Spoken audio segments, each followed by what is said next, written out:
É que me lembrou, obrigado. Já está a gravar. Portanto, para os alunos que chegaram agora, vamos hoje estudar este tópico, a espada do rei Kouzian, do reino de Yue. Yue Wang Kouzian. Hum? Como eu estava a referir, portanto, ele viveu durante o período das primaveras e outonos, Chongqiu Shiji. Temos aqui uma imagem desse rei. E então, o que é que se passou de importante durante a vida deste reino, deste rei? Hum? Que acabou por tornar o seu reino uma verdadeira potência militar da China da época. Diz que quando o rei Kouzian foi derrotado pelo reino de Wu Guo, este foi insultado pelo rei de Wu Wang. O rei Kouzian jurou vingar-se desta afronta. Posteriormente, o reino de Yue tornou-se mais forte, derrotou o reino de Wu e tornou-se uma superpotência desse período. Em relação à descrição da espada, portanto, o que há importante nesta espada é que ela é talvez a espada mais elaborada que foi criada durante toda a história da China, ou que pelo menos chegou até aos nossos dias. Diz que quando este rei, portanto, ele jurou vingar-se da afronta, e como eu estava a referir ainda há pouco, posteriormente o reino de Yue tornou-se mais forte, derrotou este reino de Wu e tornou-se uma superpotência desse período. A espada de bronze deste rei mede no total 55,6 centímetros e a lâmina da espada, portanto, neste caso excluindo o punho, mede 45,6 centímetros. Embora tivesse permanecido enterrada durante mais de 2000 anos, a espada não mostra sinais de ferrugem. É incrível, mas é verdade. E a sua lâmina continua a brilhar com a mesma luz fria. A lâmina afiada desta espada consegue cortar mais de 20 pedaços de papel de uma só vez. A superfície da espada está decorada com padrões de losangos entrecruzados. Eu vou aumentar um pouco a imagem para vocês poderem apreciar então o trabalho desta espada.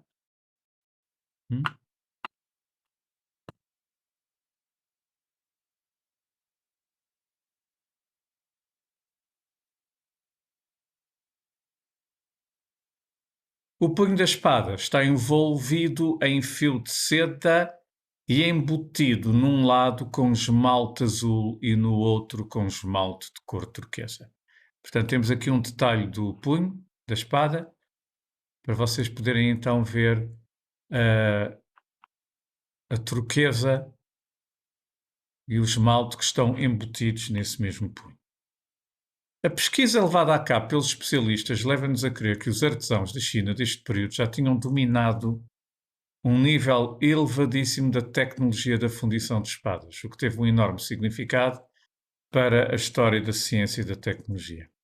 Temos então aqui uma imagem, Kouzian Miewu. Portanto, o rei Kouzian destrói o reino de Wu. Vamos agora ver um vídeo que eu selecionei, em inglês, claro, sobre esta espada. Só um momento.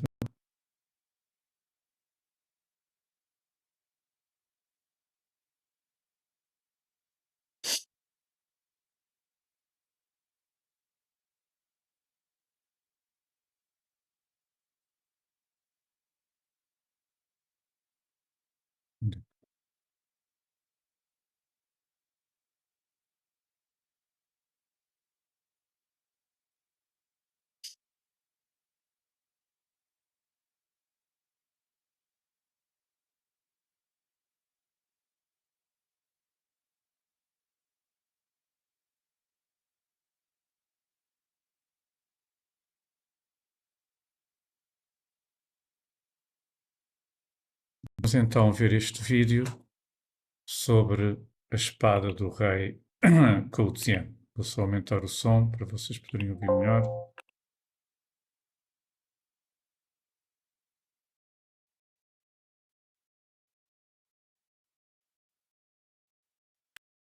Please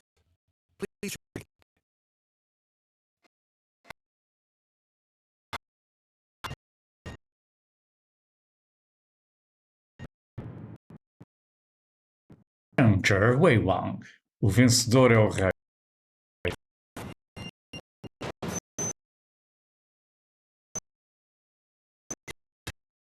生命是一片战场. Portanto, a vida é um terreno de batalha. 战士都渴望胜利, e todos os soldados têm o desejo de vencer.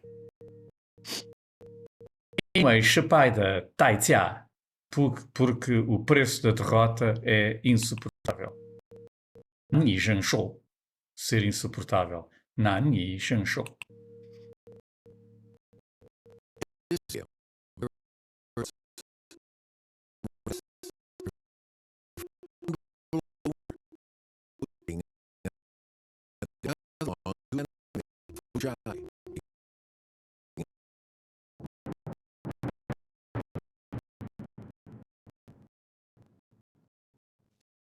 These were rightly considered the noble of all weapons, while spears without killing from distance, swords recognized as new force, swords like these ones.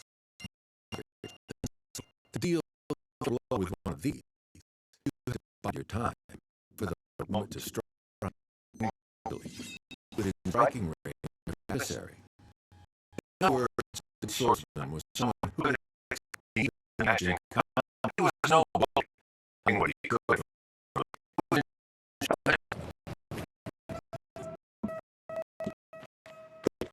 Images of characters.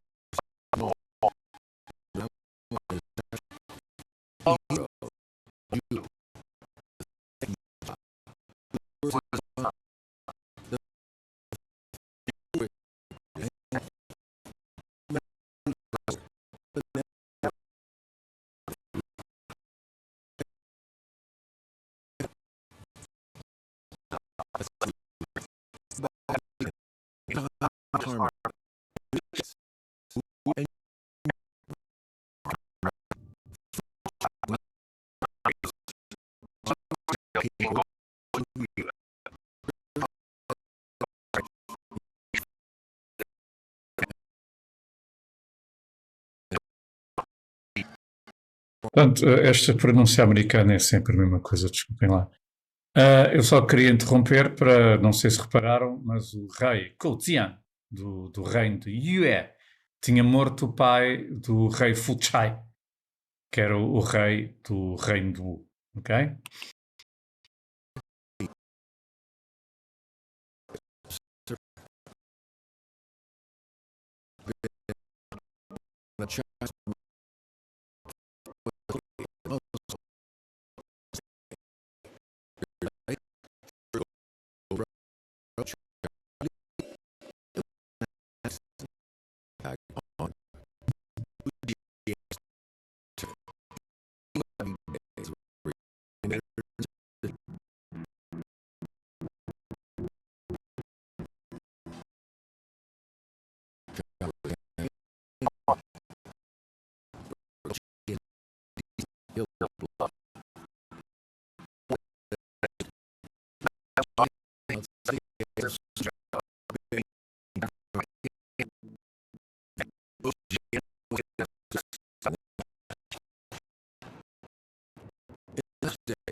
Eu não sei se perceberam, portanto, mesmo hoje em dia, os cientistas concordam que seria muito difícil, quase impossível, portanto, criar uma espada desta complexidade e beleza. Volto a recordar o que estudámos a semana passada em relação à cultura ou civilização de Sanxingdui, que utilizaram a técnica de soldadura quase 3.000 anos antes dela aparecer no mundo, há coisa de 100 anos, ok?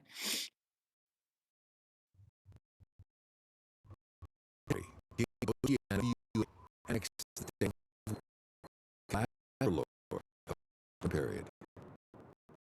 Este rei também foi o último rei absoluto do período das primaveras-outonos, à qual sucedeu depois o período dos reinos combatentes, que culmina com a supremacia do Estado de Qin, a partir de 256 a.C., e com a unificação da China em 221 a.C. Perseverance and determination being made up, but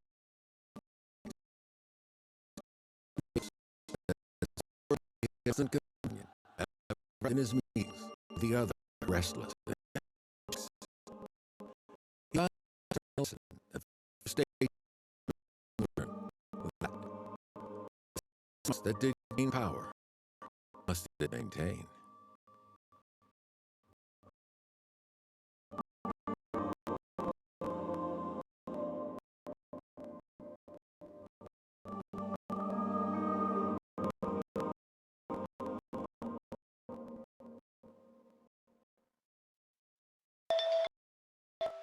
Bem, vamos voltar aos nossos textos e a seguir vamos então estudar o tópico das peças de jade ou dos belíssimos jades da civilização ou cultura de Liangzhu.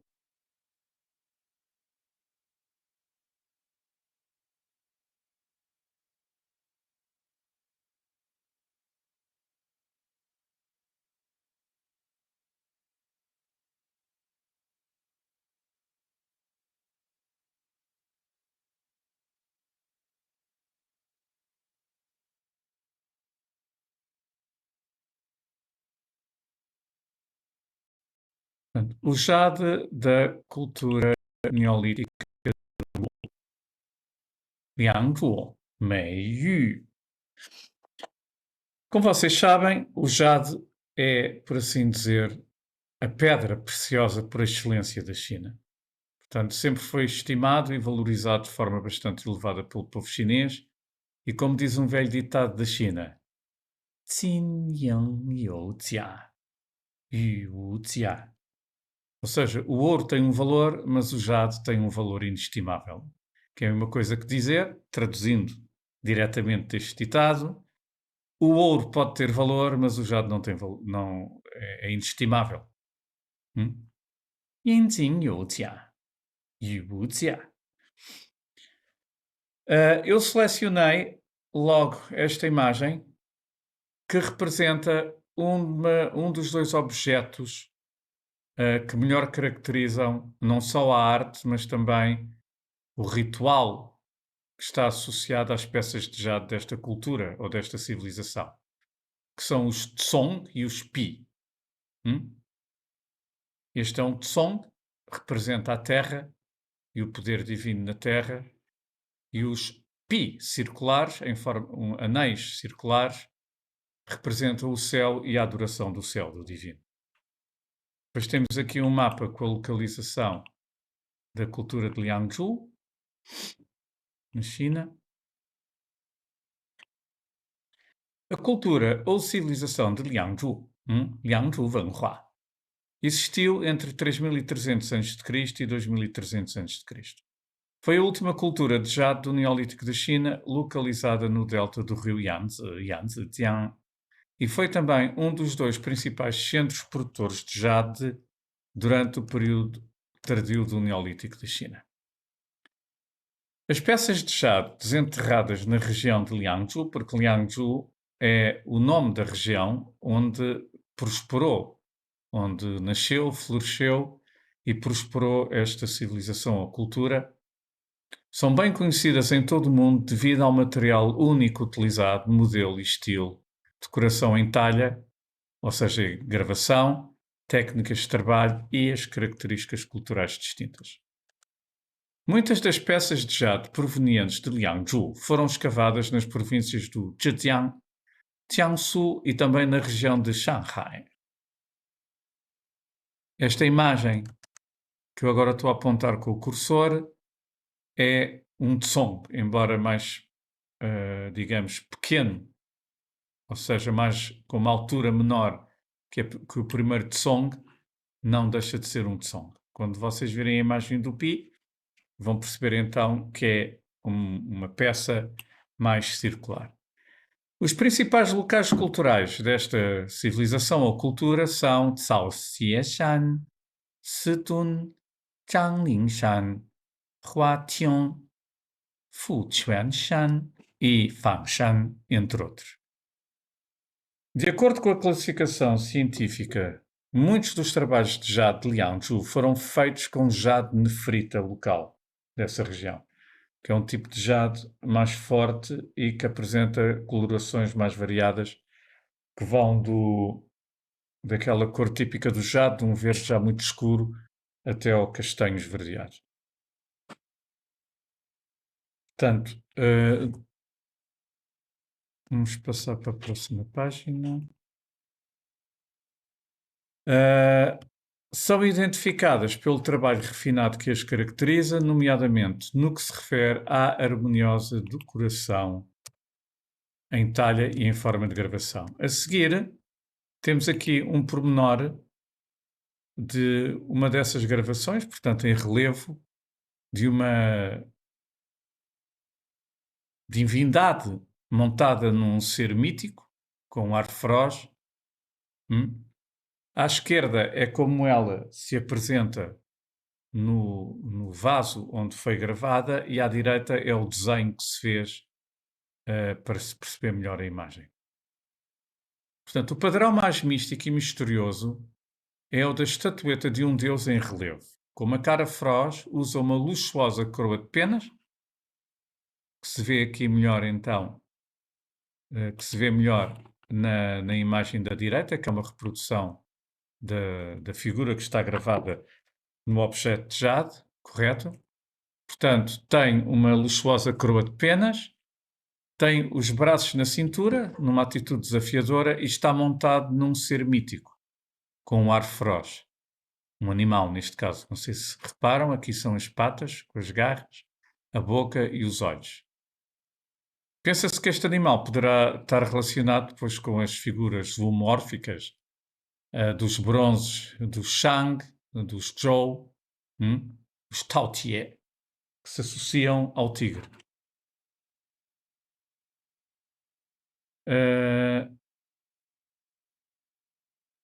Portanto, o padrão mais místico e misterioso é o da estatueta de um deus em relevo, com uma cara feroz, usa uma luxuosa coroa de penas e com as mãos na cintura está montado num animal mítico. Este padrão de clã misterioso, concreto ou abstrato é considerado como sendo um símbolo particular e característico do trabalho artesanal em jade feito à mão. Cá está os tsong e os pi, portanto, o surgimento de um grande número de utensílios e recipientes rituais como os tsong e os pi de jade com conotações religiosas significativas, porque ambos os objetos estão associados não só à simbologia do poder, mas como também ao ritual, portanto, ao culto religioso da altura. Portanto, os tsong e os pi de jade, com conotações religiosas significativas e como símbolos de poder, foi reconhecido pelos círculos académicos como um símbolo importante do alvorecer da civilização chinesa. Portanto, a seguir temos aqui duas imagens muito bonitas de pis, okay? De tsongs, peço desculpa, à esquerda e à direita.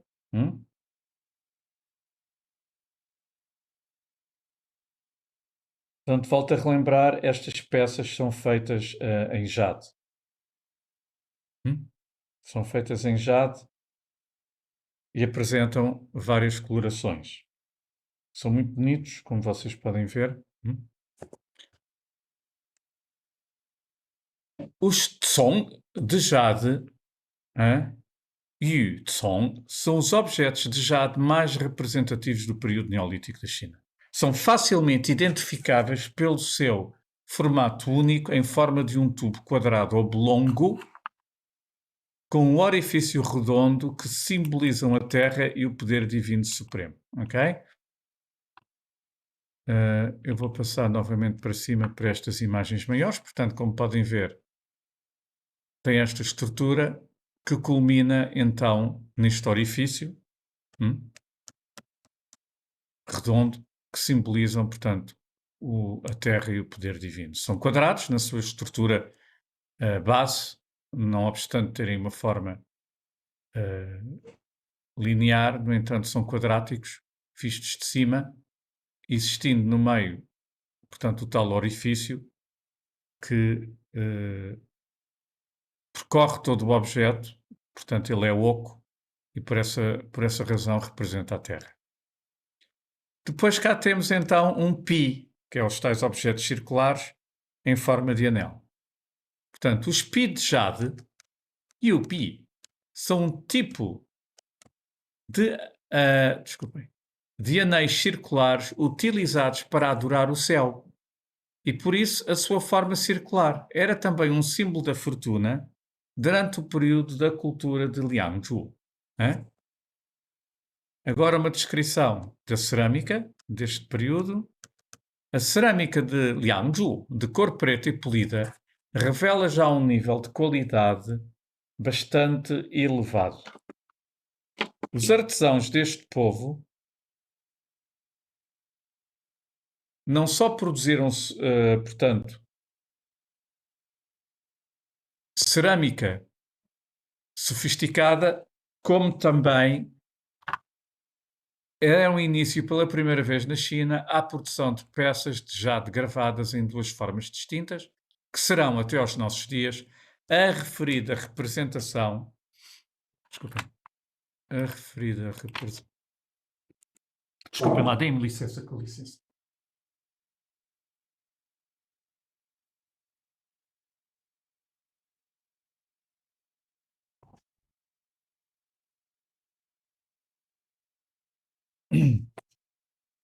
Portanto,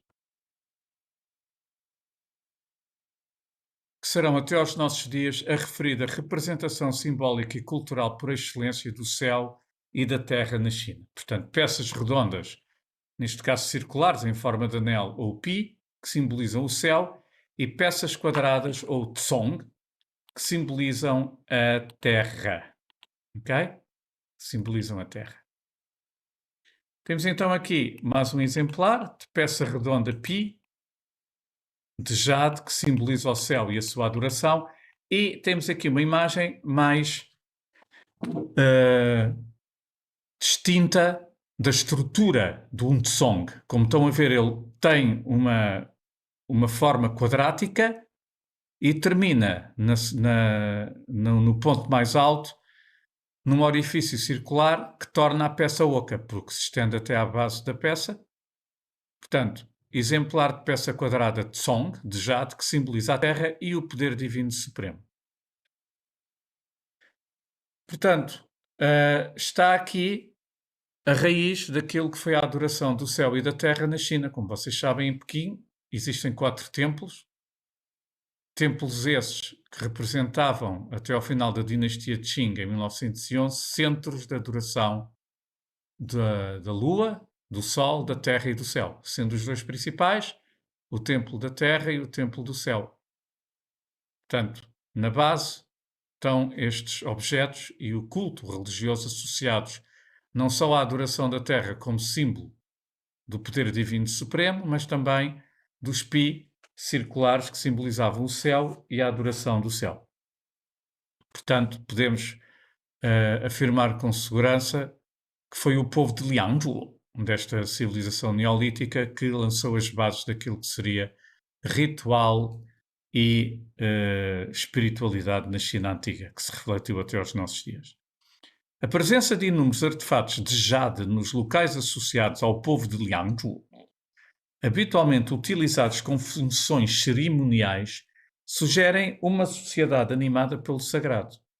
Os xamãs ou sacerdotes possuíam um papel socio-religioso bastante importante. Ok? Na Antiguidade Primitiva, antes do surgimento das ferramentas de liga leve, como foi possível gravar nestes objetos de jade decorações tão refinadas e requintadas? Este facto representa um mistério até aos nossos dias. Uma coisa eu posso garantir, os arqueólogos chineses, eles próprios, ainda não conseguiram encontrar respostas conclusivas para explicar como é que os seus antepassados já utilizavam a soldadura há 3.800 anos, como é que no caso da espada do rei Coutian, foi possível produzir um objeto de tamanha complexidade e beleza estrutural há cerca de 2.300 anos e agora, novamente, não se percebe ainda bem, porque ainda não chegaram a conclusão nenhuma, como vocês vão poder reparar e, portanto, concluir a seguir, no parágrafo seguinte, ainda não se conseguiu perceber que material é que este povo do Neolítico Superior da China, o povo de Liangzhu, utilizou para gravar em jade peças tão requintadas. Vocês observem a estrutura de um tsong, observem bem a estrutura da peça. Podem, pronto, imaginar que a pedra de jade é uma pedra dura, correto? Nós não estamos aqui a falar de uma pulseira de jade moderna que uma senhora chinesa use no pulso, ou de brincos de jade, ou colares de jade. Estamos a falar em objetos portanto, Posso fazer uma pergunta? diga. Qual é o tamanho dessas peças? Não consigo entender a Não são nível de muito escala. grandes, entre 30 a 70 centímetros. As mais pequenas 20 centímetros, as maiores 70 centímetros, por aí. Mas eu depois posso-vos enviar uma escala, está bem? Mais tarde. Ainda Só bem que para perceber Sim, até o não. nível de delicadeza da Sim, sim. gravação. Exatamente o que está a dizer, não é? Porque Quanto mais quanto pequeno. mais pequeno, não Exato. é? Mais delicadeza terá que ter, não é? É, Incrível, incrível. eu próprio não deixo de me surpreender, porque realmente não é fácil. Imaginem mesmo os pi circulares, portanto, em forma de anel. Existe aqui um trabalho, Trabalho, exatamente. exato, com uma certa sofisticação. Uma certa não, com uma sofisticação. Reparem, ele é gravado, agora podem Exato. observar melhor. Há várias teorias, isto vai de dentes de tubarão até diamantes, vocês já vão perceber daqui a pouco. Ok. Ainda bem que perguntou isso. Eu, por acaso, devia ter reparado nessa questão. Cá está. Portanto, mais duas peças.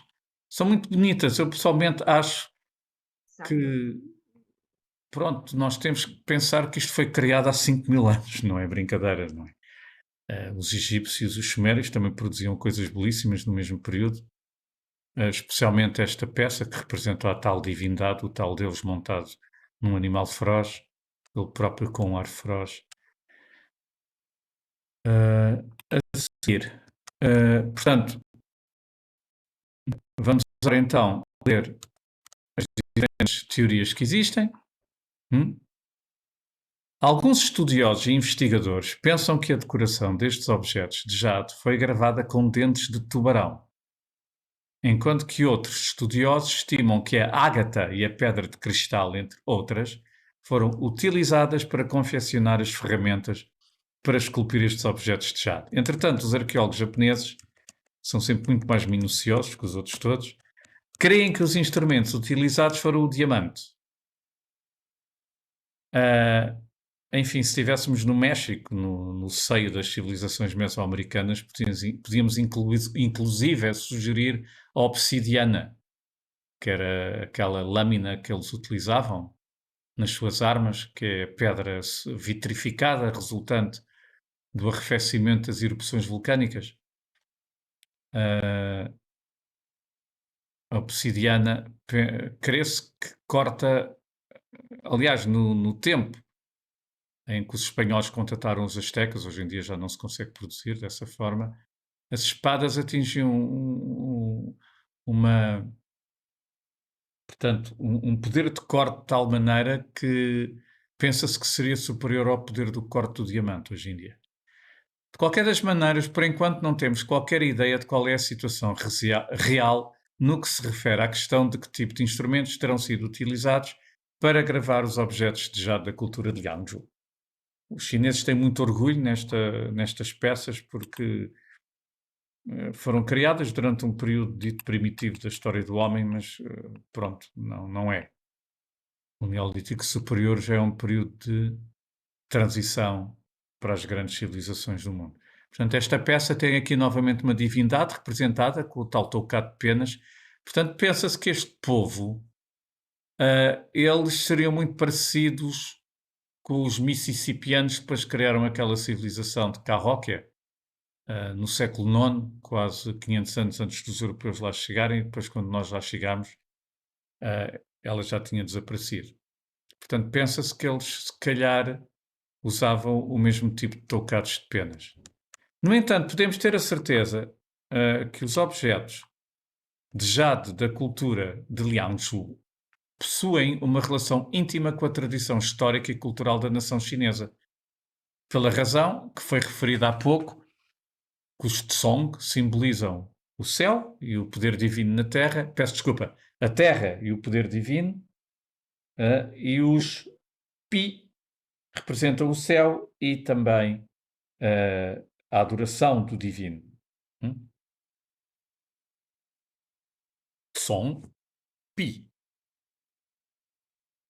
Sendo um dos elementos culturais únicos da China, os jades da cultura de Liangzhu contêm um grande número de informação acerca da história da China. Eu consegui, por milagre, encontrar esta reprodução, que é um museu na China, que tem vários dioramas sobre as grandes civilizações e culturas do Neolítico da China, e depois tudo o que se seguiu, que nós já estudámos, a civilização de Sanxingdui, a dinastia Shang. Portanto, eles aqui estão a cortar e a preparar, portanto, postes que serão colunas de madeira para construir as suas casas. Vocês reparem, muitos arqueólogos chineses gostam de comparar o Neolítico Superior chinês, a transição do Neolítico Superior para os primeiros complexos palacianos, com as fases iniciais da civilização olmeca, maia e também com os Mississippianos. Se nós formos ver uma imagem de Cahokia, que era a cidade principal dos Mississippianos, e que chegou a ter uma população de 80 mil pessoas, que só foi ultrapassada no mesmo país, nos Estados Unidos, por Filadélfia, em 1890 ou 1920, já não sei. De qualquer das maneiras, é igual. Os Cahokianos, os Mississippianos, eles construíam os seus templos em plataformas feitas de terra prensada. Portanto, os chineses gostam muito de comparar, portanto, o seu período do Neolítico Superior na transição para os primeiros complexos palacianos com aquilo também que se passava nas Américas quando começam a surgir as primeiras cidades que acabaram por culminar nas três grandes civilizações, maias, astecas e incas. Para concluir, o fim da civilização neolítica de Liangzhu esteve associado a conflitos sociais entre as diferentes classes e convulsões internas, talvez provocadas por novos episódios das já referidas inundações. Havia inundações, isto faz parte de outro documento que eu escrevi antes deste, mas os chineses no norte, mais do que no sul, sempre foram vítimas de inundações tremendas, especialmente quando o Rio Amarelo se enchia e saía das suas margens. Morriam milhares de pessoas, as colheitas ficavam destruídas, aldeias inteiras desapareciam. E por essa razão, não obstante os chineses terem um grande orgulho no seu Rio do Norte, também lhe chamam o desgosto da China. Portanto, repetindo novamente, para concluir, o fim da civilização neolítica de Liangzhu esteve associado a conflitos sociais entre as diferentes classes e convulsões internas, talvez provocadas por novos episódios das já referidas inundações. Todos estes fatores podem ter provocado a imigração deste povo para norte, lá está, e mais tarde a possível miscigenação com a emergente e poderosa civilização de Longshan Wenhua e o seu povo. Não se esqueçam que Longshan é, por assim dizer, e para muitos historiadores e arqueólogos chineses e estudiosos chineses, já não é bem uma cultura nem tão pouco uma civilização do Neolítico Superior. Longshan já é o culminar de tudo isso na transição para os primeiros complexos palacianos, que são Arligang e Arlitou, e depois a dinastia Xia e Shang. Aliás, estes complexos palacianos já representam por si a mítica dinastia Xia. Temos aqui mais uma imagem, é outro plano da mesma imagem que eu vos mostrei há pouco. Portanto, temos aqui os artesãos do povo de Liangzhu. portanto, a talhar na madeira os postes que vão servir para erigir as casas, neste caso, com certeza, daquilo que será a sua alta nobreza, reis sacerdotes e por aí fora. A cultura de Liangzhu é considerada por alguns autores como representativa da idade do jade na China, que sucede ao final do Neolítico Superior e precede a Idade do Bronze. Existe, pois, a tendência para analisar as indústrias destes períodos com o desenvolvimento sociopolítico das mesmas, pois conduzem à formação de Estado na China. Porque para produzir o bronze teve que haver um monopólio dos metais e do sal. O sal como moeda e para alimentar, para melhorar a comida, e o monopólio dos metais, que era, como vocês sabem, para produzir o bronze, era o cobre e o estanho, e ao qual os chineses juntaram o chumbo e criaram o cobre, peço desculpa, o bronze mais maleável da história do mundo. Existiu na China uma evolução cultural que é indissociável das suas três indústrias arcaicas e que está na base da própria formação da civilização chinesa. Esta definição vai ser muito importante para vocês que depois venham a fazer o curso de História comigo e entenderem melhor o que foi a evolução sociocultural e económica da China. As indústrias líticas estiveram associadas aos sistemas matrilineares, o jade ao xamanismo e ao surgimento dos primeiros sacerdotes, e o bronze aos reis sacerdotes e aos imperadores dos primeiros impérios da China. Portanto, Xia, Shang e Zhou, antes dos Han, que é o início da China Imperial. Geralmente considera-se que as culturas do sul da China não exerceram o mesmo grau de influência que as culturas do centro e do norte na posterior formação da civilização chinesa. Foram nomeadamente San Xingtui, Chu e também Ramutu. Lembram-se que nós, Ma Jiayao, que nós, portanto, analisámos quando estivemos a estudar o capítulo referente à cultura ou civilização de San Xingtui. Na realidade, as culturas neolíticas do sul da China contribuíram de forma ativa para a produção estética e simbólica do Neolítico da China. Existiu uma intensa atividade cultural que se manifestou na troca de ideias e de artefatos culturais de sul para norte, por intermédio do comércio marítimo iniciado pelas culturas da costa. Portanto, o sul basicamente exportava marfim para o norte e o norte exportava jade para o sul. O início da estratificação da sociedade em classes também deu um novo impulso ao desenvolvimento político desta região. Portanto, temos aqui um exemplo de cerâmica típica das culturas de Yangshao e Longshan. Para terminar, alguns destes povos não eram sinotibetanos, que é o mesmo que afirmar que não eram os antepassados étnicos dos chineses. Provavelmente eram austronésios ou austroasiáticos, que gradualmente se foram deixando assimilar pela civilização emergente ou que simplesmente abandonaram o território continental chinês por via marítima.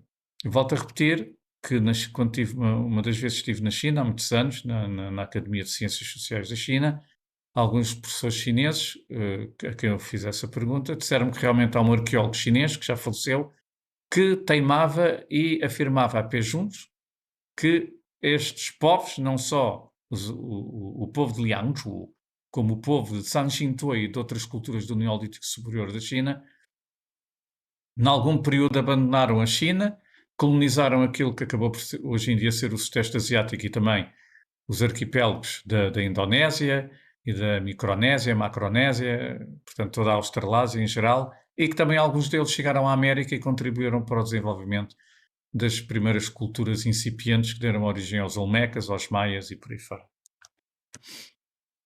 É evidente que, pronto, fora da China consideram que o senhor é um lunático. Os chineses levam-no a sério, mas pronto. Enfim. Vamos então agora, gostaram? Alguém quer fazer mais algum comentário?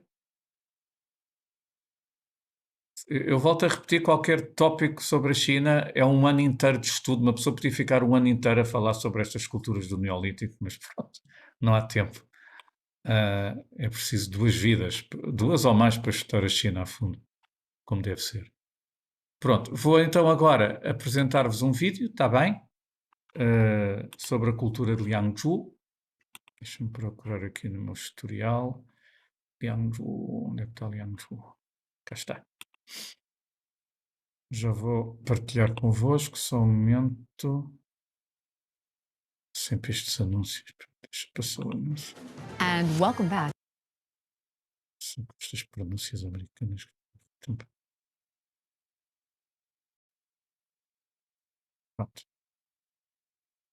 Vou então já partilhar convosco, só um momento, com licença.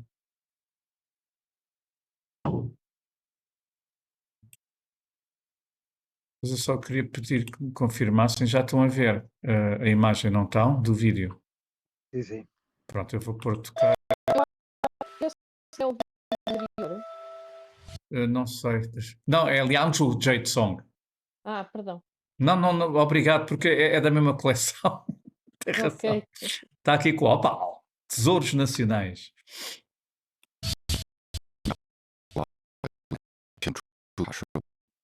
Só um momento. Eu pensei que isto era em inglês porque não para vocês poderem ver diretamente a tradução, só um momento. Tá.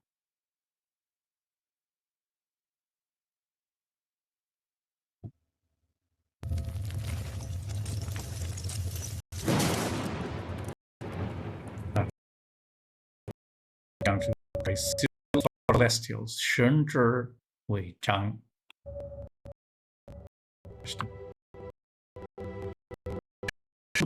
这双眼睛，它分不同人类而幽暗的深处穿越而来。 Bem lá, vocês estão a ver as legendas que aparecem no canto inferior esquerdo. Correto? Sim, sim, sim. Oh, quero para eu ficar descansado, que isto é muito bonito. Eu quero que vocês...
事实上，梁祝出土遗迹种类超过40种，完整的神人肉面图像目前仅出现在贵族墓出土的几件玉器上，这意味着墓的主人是梁祝活而要完整精美的神人为从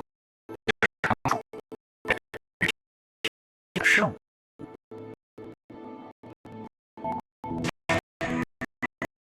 头上仔细的余光，整个线条，也出现在前后，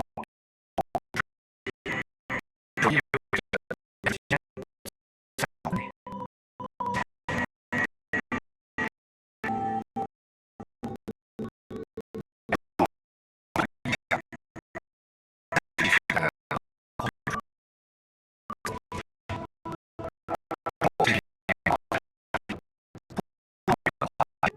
究竟活动与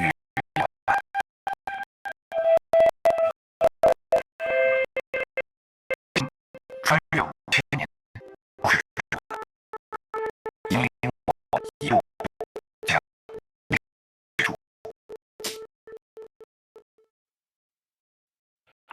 Gostaram? Os chineses fazem vídeos muito. Muito bonito. Vamos agora para o próximo documento, que é a tal lâmpada do palácio. O que é que isto não aparece aqui? Cá está. Changxing. Conta-me.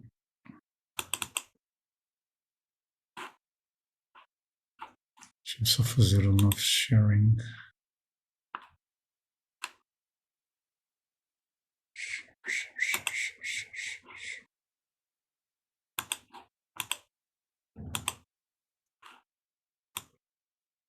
Cá está, a lâmpada palaciana Changxin. Changxin Gongdong. Na China antiga existiram uma grande variedade de lâmpadas. No entanto, a mais bela e requintada de todas estas lâmpadas foi uma lâmpada palaciana que foi criada especificamente para o Palácio Imperial durante a dinastia Han. Portanto, a lâmpada palaciana Changxin Gongdong da dinastia Han é um refinado tesouro do espólio das lâmpadas da China. Esta lâmpada foi retirada da escavação do túmulo do príncipe Liu Sheng Wangzi, e da sua esposa, localizado em Mancheng, na província do Hebei. Esposa. Portanto, este príncipe, Liu Sheng, era neto de Han Wenji, que foi o terceiro imperador da dinastia Han. Atribuiu-se-lhe este nome devido ao facto de os caracteres de Changxin Jia estavam gravados nesta lâmpada. Portanto, família Changxin. Esta imagem permite-nos observar que esta lâmpada pode ser desmontada. Portanto, eu volto a repetir. Ela é feita de bronze com um banha-ouro. Banha-ouro, esse é o resultado da fusão do ouro fino com mercúrio. Acredita-se que esta lâmpada foi utilizada no Palácio de Changxin, Gongtian, durante a dinastia Han. Presentemente faz parte da coleção do Museu da Província do Hebei. A lâmpada de Changxin é feita de bronze, com um banho de ouro e tem a forma de uma dama do palácio. A dama tem uma expressão calma e gentil e o seu robe é de veras impressionante. Portanto, a figura em questão segura na mão o corpo da lâmpada, como vocês podem observar, enquanto a ampla manga do seu braço direito cobre a parte de cima da lâmpada, ou seja, o pseudo-abajur, de forma a criar uma sombra. Quando a lâmpada era acesa, o fumo da vela ia através da manga da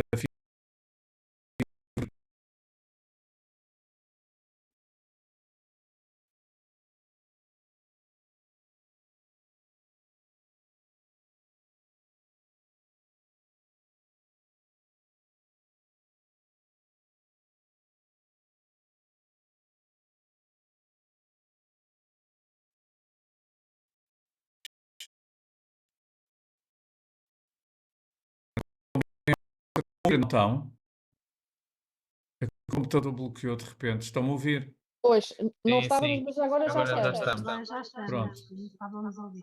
Desculpe lá, não sei o que é que se passa nisto. Portanto, eu estava a dizer então, podemos observar que a lâmpada é desmontável para ser limpa. A ideia é ser limpa. Portanto, a figura, o corpo da lâmpada representa uma dama, uma dama do palácio. Uh, Então, segura na mão esquerda, como vocês podem reparar, o corpo da lâmpada, enquanto a mão direita, ou seja, a ampla manga do seu braço direito, porque não se vê o braço, cobre a parte de cima da lâmpada, que é este pseudo-abajur, de forma a criar uma sombra. A lâmpada era acesa, que era através de uma vela, o fumo da vela ia através da manga, portanto, reparem, subia para o corpo oco da figura, de forma a prevenir que o poluir o ar da sala. A cabeça e o braço direito removidos e limpos como se pode observar na figura. Portanto, cá está o braço direito, que é a manga, e a cabeça podem ser removidos. E as outras partes constituem o corpo e o pseudo-abajur, que é a parte da lâmpada onde se... A placa da lâmpada pode ser girada e a cobertura da lâmpada pode ser aberta e fechada para ajustar a quantidade de direção das partes do corpo da lâmpada. As placas podem ser, portanto, giradas e também não só a cobertura, as partes que constituem a cobertura podiam ser retiradas, como também podiam ser removidas a quantidade e a direção da luz. Portanto, podiam ser abertas neste caso. O banho de ouro era produzido através do processo de fusão do ouro fino com mercúrio. Os chineses, durante até ao início da dinastia Han, usavam o mercúrio em energia, como os romanos bebiam em copos de chumbo, depois morriam todos com cancro, até descobrirem o mal que aquilo fazia. Também os chineses levarão algum tempo a perceber o efeito nocivo, o veneno que o mercúrio representa, correto? Vamos agora a seguir ver um vídeo que eu preparei sobre esta lâmpada laciana.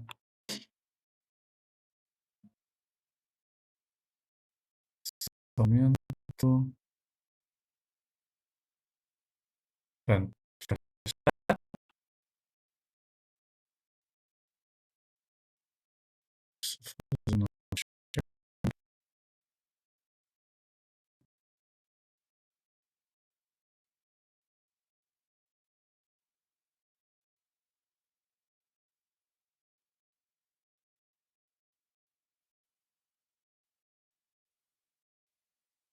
Here is a message from National Treasures.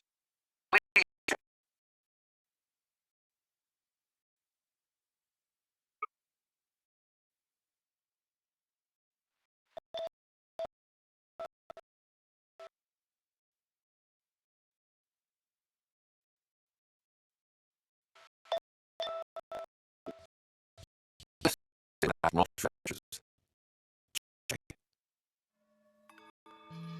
isto é o teto.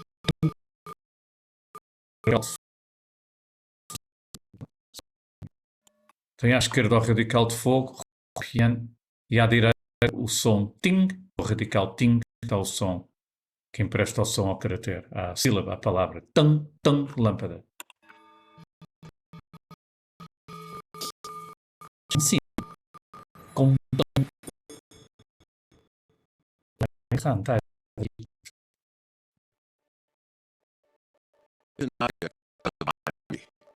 Reality.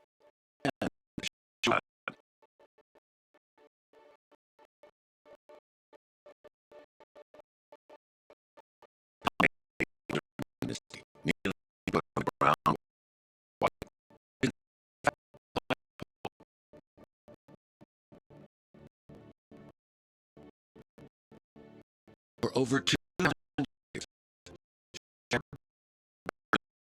Today,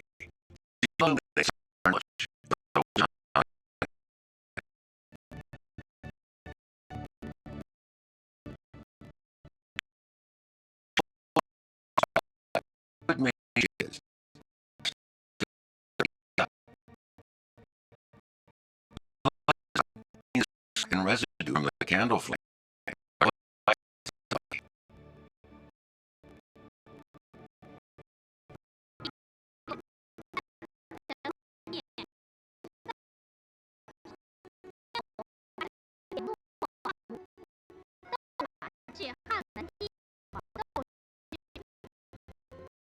Bronze is scattered and equal visage emerged from their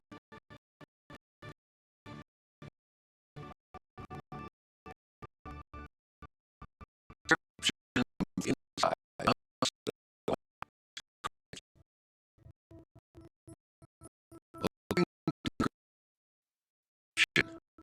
In the Chongqing Palace.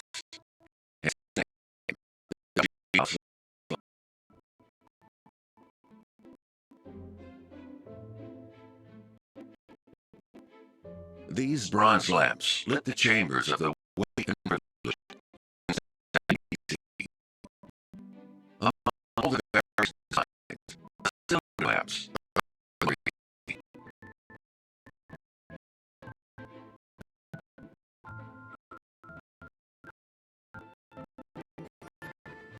They usually took the form of animals or other everyday objects. This lamp is unique in being shaped even from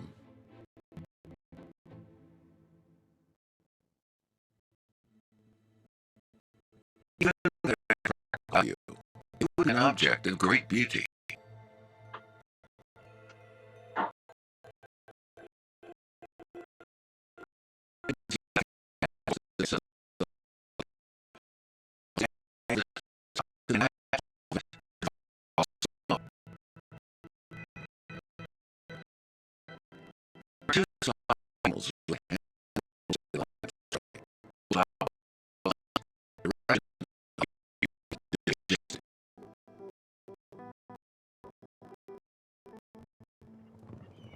During the Western need for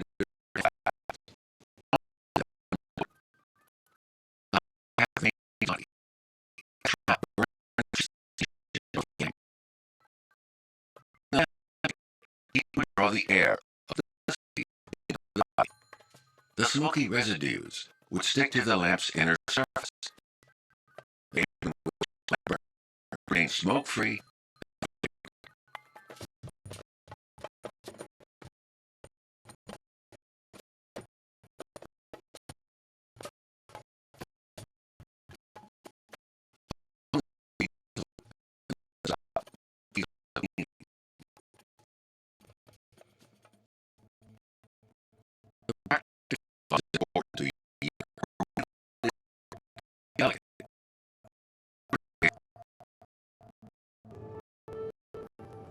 It's an insight into the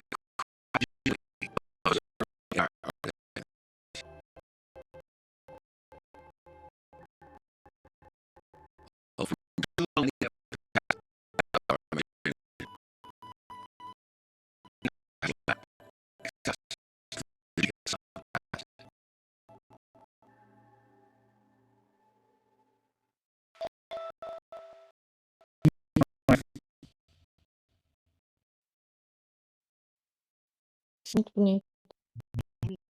Agora eu pensei que fosse pequenino. Não é grande. Sou eu com Ainda, as escamas. eu, Na imagem que mostrou no início parecia uma coisa pequena, mas depois ele a manusear é muito é grande. isso, exato. Eu fiquei Deve dar um satisfeito efeito fantástico. que existe este vídeo, porque vocês podem exatamente ver as proporções quando ou Certo. neste caso a senhora do museu a limpar, porque ela, vamos ver novamente, não é nada.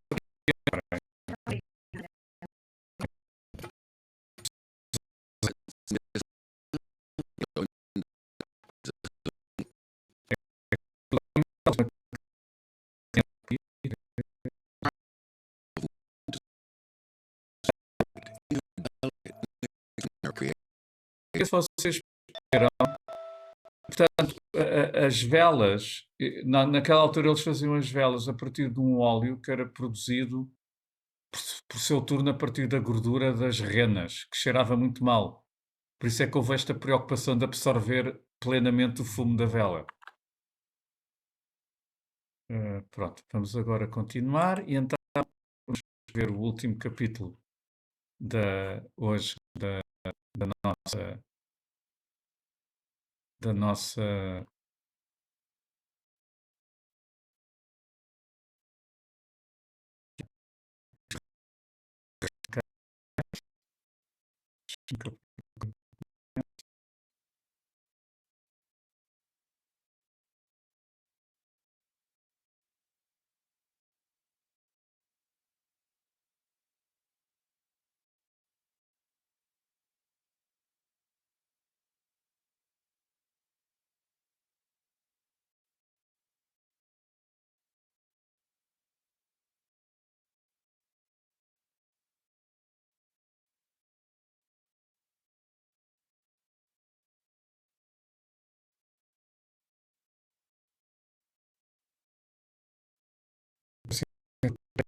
rede.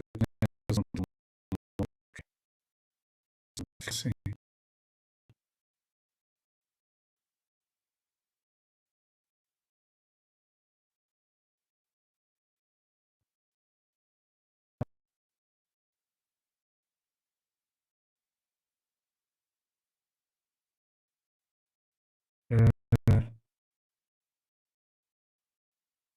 Fazer agora o sharing.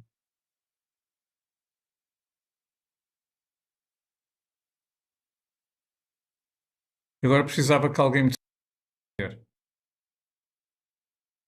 Sim, estamos. Sim, Ainda sim, bem, está.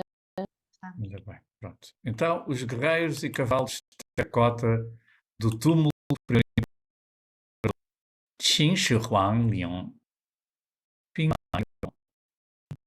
Portanto, então aqui a figura de um arqueiro, embora o arco já não esteja lá. Quando vocês virem uma figura de terracota do túmulo do primeiro imperador com este aspecto, é porque era um arqueiro. Aliás, pode-se ver pelas mãos que ele segurava um arco. Portanto, quilómetros a este de Xi'an, que é a capital hoje em dia da província do Henan, existe um imenso exército de terracota que é considerado ser a oitava maravilha do mundo. São os guerreiros e cavalos de terracota do túmulo do primeiro imperador da China, Qin Shi Huangdian Ping Maiyong. O primeiro imperador da China, conhecido como Qin Shi Huang, realizou grandes façanhas na história da China. Enquanto vivo, mobilizou uma enorme mão de obra e utilizou uma grande quantidade de materiais para construir o seu mausoléu. Os guerreiros e cavalos de terracota foram utilizados como objetos funerários, tiveram como função acompanhar o imperador da China no além, como vocês sabem todos. Portanto, até agora já foram escavados os chamados três fossos ou poços, repletos de estatuetas, não é? Ou figuras de terracota ou de barro, como lhe queiram chamar, destes guerreiros, que eram os guerreiros do exército do primeiro imperador da China, que era o rei Yingzheng, do estado de Qin, que se torna, depois de unificar a China, o primeiro imperador da China, Qin Shi Huangdi.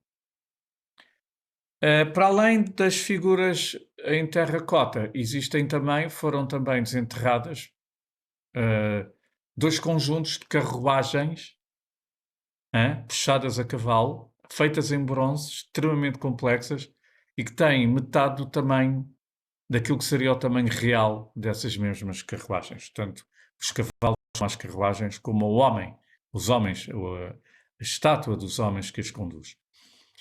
Até se ter descoberto o túmulo do primeiro imperador, em 1978, pensava-se que a estatuária na China era completamente inexistente, à exceção de um período de curta duração durante a dinastia Tang, em que houve uma certa inspiração helénica através da Pérsia e na China esculpiram-se alguns bustos e altos relevos com cavalos que fazem lembrar exatamente, portanto, um estilo persa com inspiração grega, por assim dizer.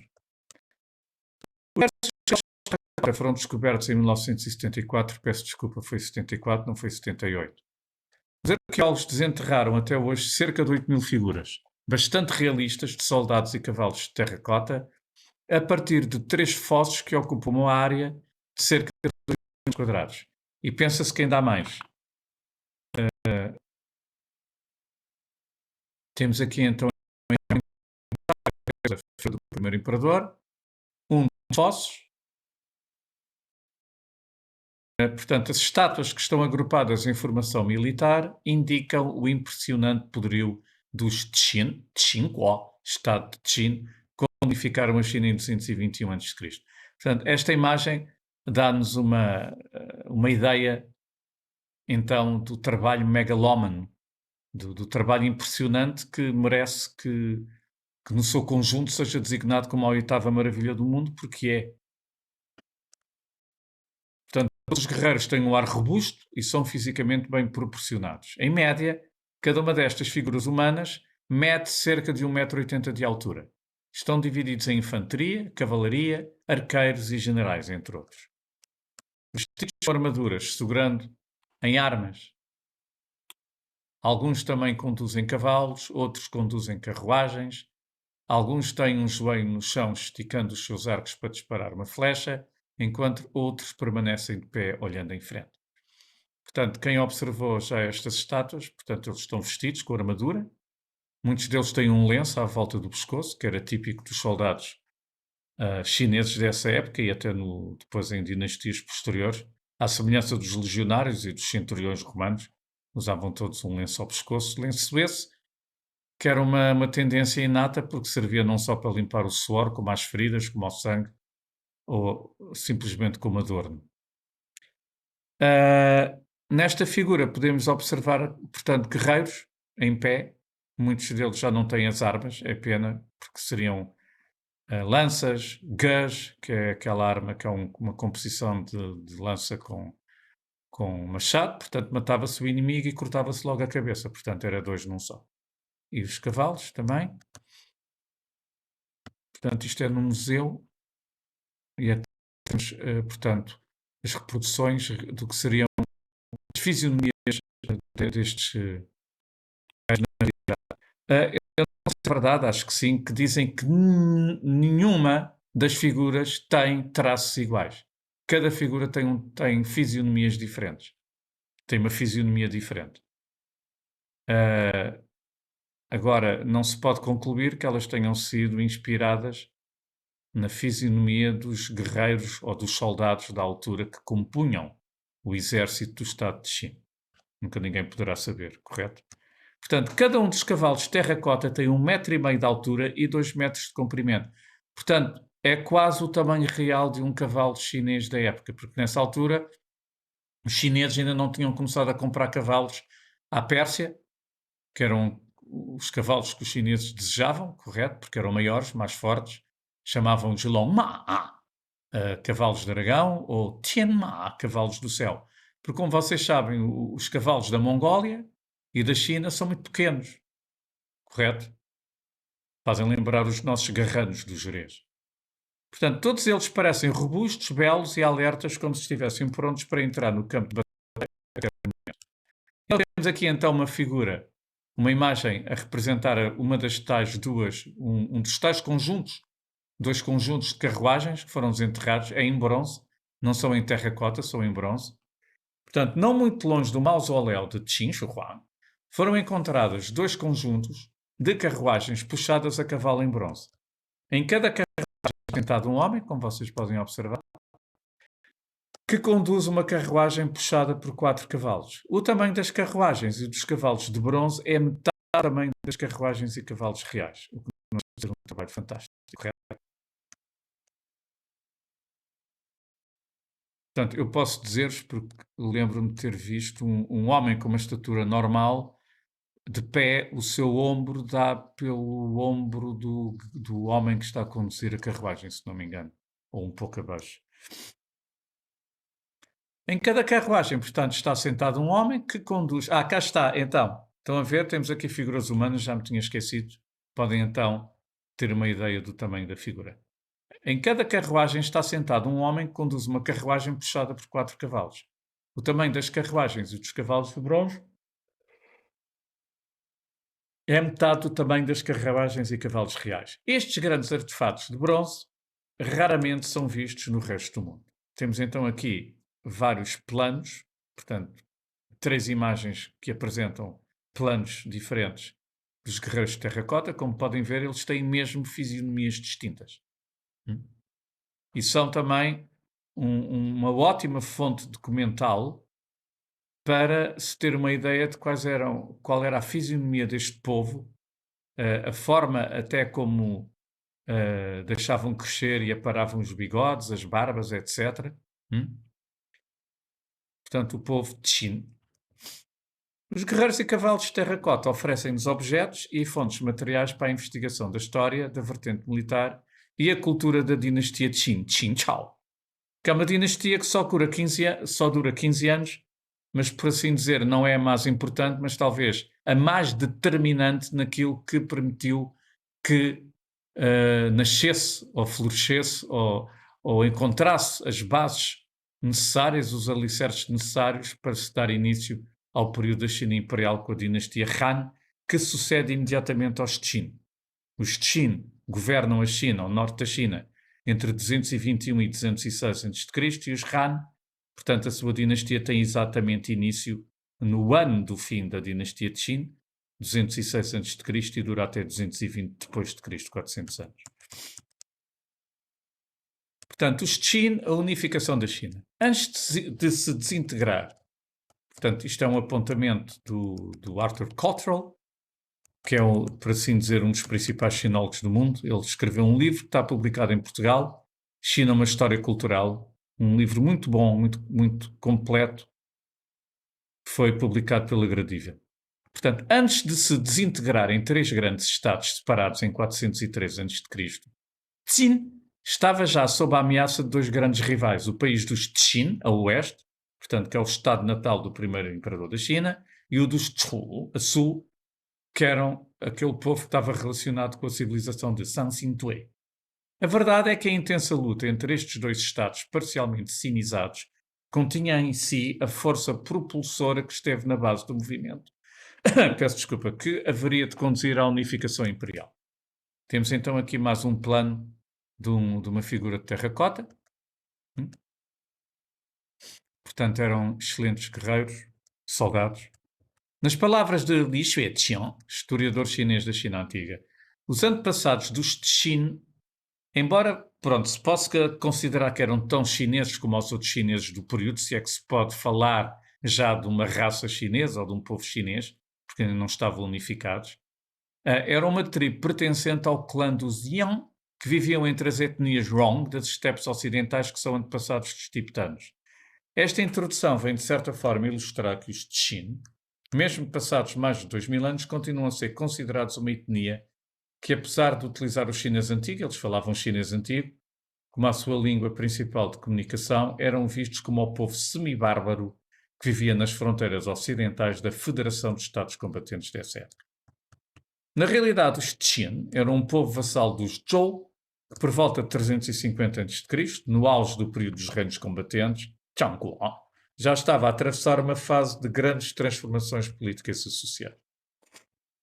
Mas os Qin, apesar dos outros lhes chamarem semi-bárbaros, já tinham aquilo que seriam as bases da burocracia que caracterizou a China imperial, do sistema burocrático, porque eles já tinham desenvolvido um sistema burocrático centralizado que os tornava mais fortes e que esteve na origem também, não só do seu poderio a nível político, como também social, não só militar, mas também político e social.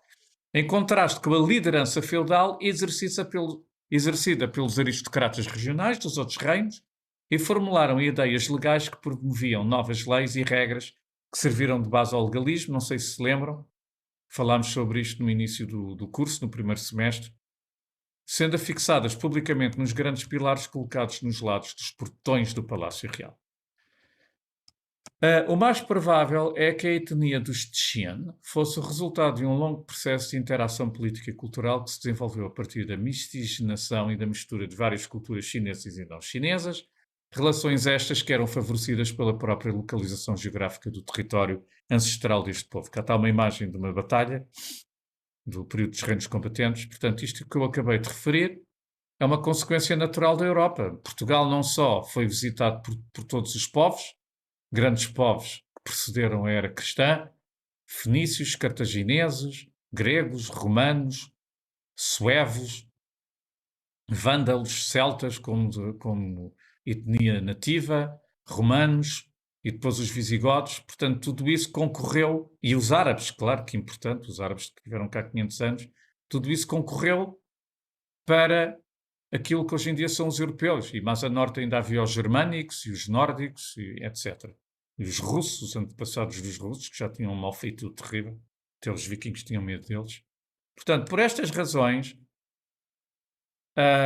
o noroeste do Império, onde se localizava o centro da expansão do Estado de Qin, era vulgarmente caracterizado como região e Estado bárbaro. Desde 335 a.C., portanto ainda estamos no período dos reinos combatentes, já na altura em que os Zhou tinham perdido todo o poder ritual e político na China,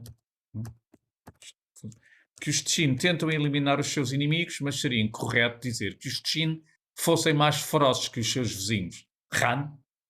Portanto, estou agora a falar dos estados mais poderosos, contemporâneos dos Qin, antes da unificação. Portanto, Han Kuo, os Zhao, ou reino de Zhao, Zhao Kuo, Wei, ou reino de Wei, Wei Kuo, Qi, ou reino de Qi, Qi Kuo, e finalmente Chu, Chu Kuo, reino de Chu. Ainda havia o reino de Yan e o reino de Jin, que eram relativamente fracos em comparação com isto. Cruamente sumariado, o século IV a.C. na China é o tempo de uma rivalidade intensa e feroz entre dois estados, Qin no noroeste e Chu no sul. Cada um destes dois estados dominava cerca de 1/3 do território do Império Chinês dessa época. Por essa razão é que os Qin se preocuparam primeiro em conquistar os Chu. Tanto o estado de Qin como o estado de Chu reuniam as condições necessárias para conquistar toda a China e, no processo, unificá-la sobre a égide de uma cultura essencialmente chinesa. Não obstante aquilo que não obstante a situação de rivalidade que opunha estes dois reinos, ambos tinham como objetivo final e tinham consciência que era necessário a todo custo unificar a China e criar as bases de uma cultura essencialmente chinesa. Portanto, este é o período em que as guerras intra-estados atingem os níveis não só de maior violência, como também se cometem as maiores atrocidades e matanças. As batalhas deste período já se despiram completamente do espírito cavalheiresco que caracterizaram os confrontos das primaveras e dos outonos, Chunqiu, que decorre entre 770 e 480 a.C., que não se arrastavam por longos períodos de tempo nem provocavam matanças inúteis. Sima Qian, que viveu entre 145 e 91 a.C., é o Heródoto chinês, por assim dizer, é o pai da história na China. Este célebre historiador da dinastia Han afirma que o futuro imperador de uma China unificada só tinha 13 anos quando subiu ao trono e que era o filho ilegítimo, ou seja, bastardo, de uma cortesã do estado de Zhao. A paternidade do príncipe Yinzhang ainda hoje é motivo de polémica. Portanto, temos então aqui uma imagem do Heródoto chinês, do pai da história chinesa, do Sima Qian. Uma das versões mais populares aponta para o facto que em Irã, o filho mais novo do Lord Anguo, um membro da alta nobreza de Qin, foi enviado pelo pai para o reino de Zhao na condição de refém, onde foi maltratado e desprezado pelos nativos do estado de Zhao. Este gesto era um ato comum de diplomacia durante este período, no qual os jovens príncipes eram enviados para os estados rivais como reféns, como uma forma de garantia contra ataques por parte dos reinos inimigos. Nos 1000 anos seguintes, os Han, os Tang, os Song, até os Sui, várias vezes, usaram esta diplomacia, que não era a diplomacia de reféns, como se costuma dizer, mas a diplomacia por casamento, em que princesas chinesas, portanto, criadas em ambientes extremamente refinados, extremamente delicadas, eram enviadas em casamento a chefes bárbaros de tribos de Hunos, de Mongóis, de Qianrongs, de Qiangs, de tibetanos, enfim, tudo aquilo que ameaçava as fronteiras norte e noroeste do Império Chinês. Portanto, este envio de príncipes para os estados rivais como reféns era uma forma de garantia de prevenir contra-ataques por parte dos reinos inimigos. Porque a ideia, por mais contraditória que parecesse, era enquanto os príncipes estivessem lá, não só existia a garantia que esses Estados sabiam que os chineses não os iam atacar se não matavam os príncipes, como também, enquanto os príncipes estivessem vivos, era uma garantia para os chineses ou para os reinos chineses que os bárbaros não os iam atacar. Portanto, um comerciante abastado de Zhao Liu Puwei, que viveu entre 291 e 235 a.C., travou amizade com o príncipe Qin, pois considerava que este tinha o potencial para um dia se tornar no governante incontestado de Qin. Liu Puwei concedeu ao príncipe Yin Yiran uma das suas concubinas, lá está, a célebre dama de Zhao. Era concubina, mas como era concubina de um príncipe, ela própria era princesa real por nascença. E desta união resultou o nascimento de um filho que se chamou Yin Zheng. Yin Zheng, o futuro primeiro imperador de uma China unificada. Cá está uma imagem não de Yin Zheng, do primeiro imperador, mas do seu suposto pai, Liu Puwei. Liu Puwei conseguiu que a concubina favorita do Lord Anguo persuadisse o soberano dos Qin, o rei Chaoxiang, a nomear Yin Yiran o seu sucessor. Neste período do auge dos reinos combatentes, já muitos estados tinham outorgado a independência política e os seus governantes passaram a usar o título de rei, como foi o caso dos estados de Qin, Qi e Yan. Quando o rei Zhaoxiang morreu, o Lord Anguo ascendeu ao trono com o título de rei Xiaoan de Qin. Este rei só governou durante um ano, tendo sido substituído no trono, como previsto, pelo seu filho, o príncipe Yin Yiran, a quem foi concedido o título de rei Xuanxiang de Qin. É evidente que eu depois vou enviar-vos isto, eu também não sei isto tudo de cor, se me pedirem para... Está bem?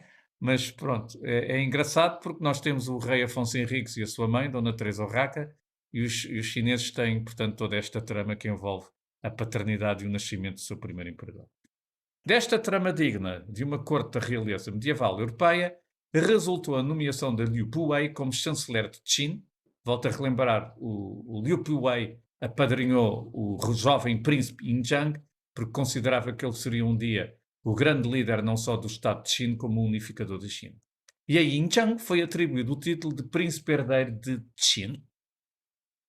Ao lermos estes relatos sobre as origens do rei Yin Zheng, não podemos deixar de considerar a tendência dos historiadores chineses em denegrir a imagem dos imperadores menos populares das dinastias anteriores. Isto é uma consequência natural e também um paradigma que é transversal a todas as civilizações e estados do mundo. Pois existe ainda uma versão que sugere que o rei Yin Zheng seria na realidade o filho ilegítimo de Liu Puwei e da dama de Zhao, e não do tal príncipe que foi referido há pouco, o príncipe Yin Yiran, que era filho do Lord Anguo.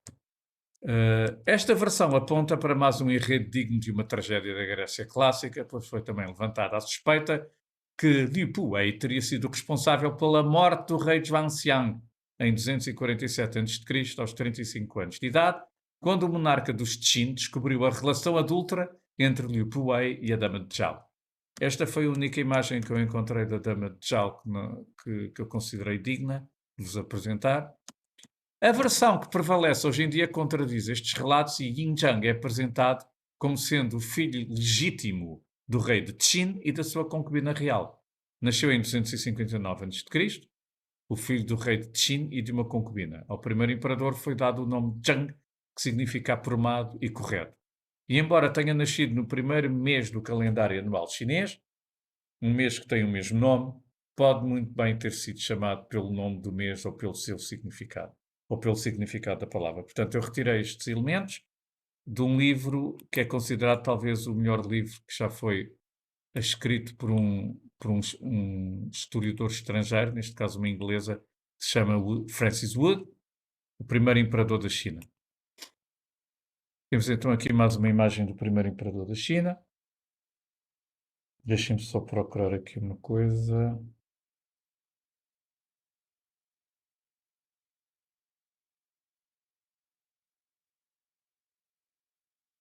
Portanto, Yin Zheng era o nome do primeiro imperador antes de se tornar Qin Shi Huangdi, que significa primeiro imperador de Qin. A principal fonte histórica da China antiga, como já foi referido, provém dos registros do grande escriba Sima Qian, o já referido famoso historiador, matemático e astrólogo da dinastia seguinte dos Han. Esta história da China cobre o período que decorre desde os reis míticos da China até ao ano 100 a.C., pois este Heródoto chinês morreu em 85 a.C., aproximadamente um século após a morte do primeiro imperador. Cá temos mais uma imagem do primeiro imperador, do rei Yingjiang.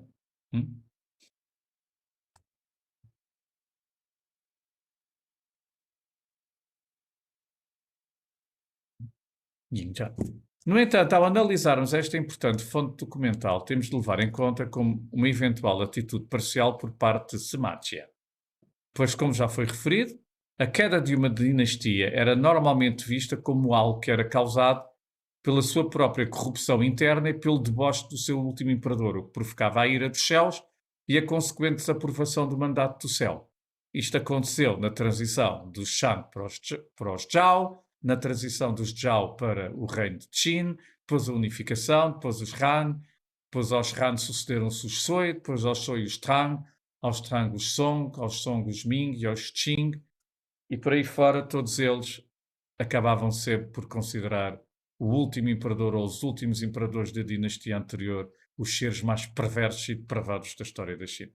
O mandato do céu, como vocês sabem, isto liga-se, portanto, àquilo que é ritual e cerimonial na China.